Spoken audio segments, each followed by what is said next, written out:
Welcome to Rahman digital সেৱা। আপোনালোকে নিজৰ আধাৰ কাৰ্ডখন একাউণ্টৰ লগত লিংক হৈছে নে কেনেকৈ চেক কৰিব। আপোনালোকে ক্ৰম ব্ৰাউজাৰত গৈ UIDA সাৰ্চ কৰিব, তাত ক্লিক কৰিব।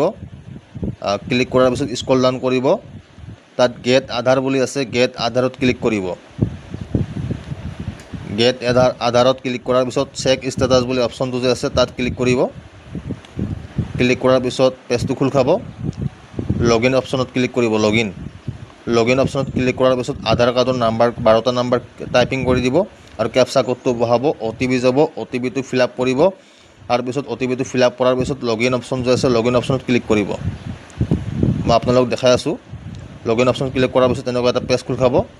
তাৰপিছত আপোনাৰ ইয়াত স্ক্ৰল ডাউন কৰিব, আহি চেক বেংক চিট ষ্টেটাছ বুলি চেক তাত ক্লিক কৰিব। তাত আপুনি দেখা পাব এইটো আধাৰ কাৰ্ড ষ্টেট বেংকৰ লগত লিংক হৈ আছে। এইটো আপোনালোকে চাব।